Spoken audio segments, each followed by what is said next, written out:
On the morning of July 7, 1967, 17-year-old Nancy McEwen was driving her brand new yellow Camaro on a Brooklyn highway.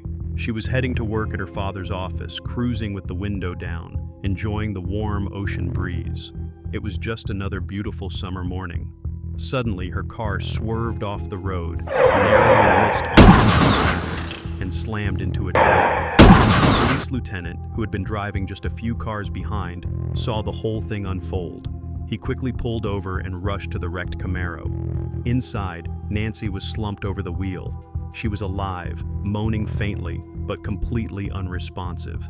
There were no visible injuries, no alcohol, no signs of a crash severe enough to explain her state. The officer assumed it must have been a medical emergency. He called for an ambulance and she was rushed to the hospital. At the hospital, doctors couldn't find anything obviously wrong. No broken bones, no major trauma, and she wasn't intoxicated. But something was clearly very wrong. Her condition rapidly worsened. Despite adrenaline injections and desperate efforts, Nancy died at 11:30 a.m., just 2.5 hours after the crash. It wasn't until after she passed that a nurse made a chilling discovery. Hidden beneath her blonde hair was a small, circular hole, a bullet wound. Nancy hadn't crashed because of a medical issue. She had been shot while driving. Detective Albert Seidman was assigned the case. He quickly ruled out close-range gunfire.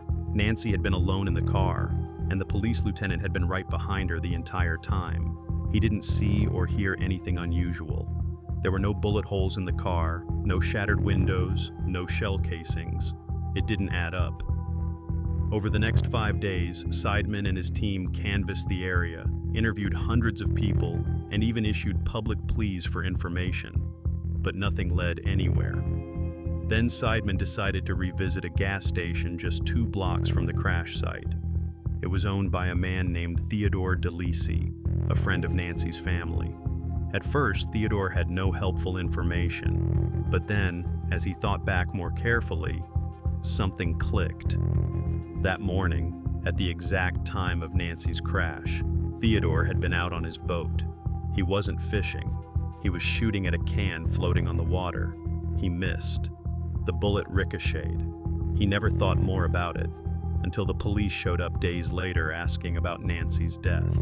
It was possible, horrifyingly possible, that the bullet had skipped off the water, traveled all the way up to the highway, and struck Nancy through her open window. Ballistics confirmed it.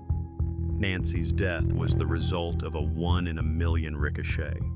Theodore was charged, but a grand jury declined to indict him. He didn't go to prison, only fined $100 for illegally discharging a firearm. It was no murder, no plot, just a terrible, random accident. Some tragedies come without warning. No reason, no logic, just cruel chance.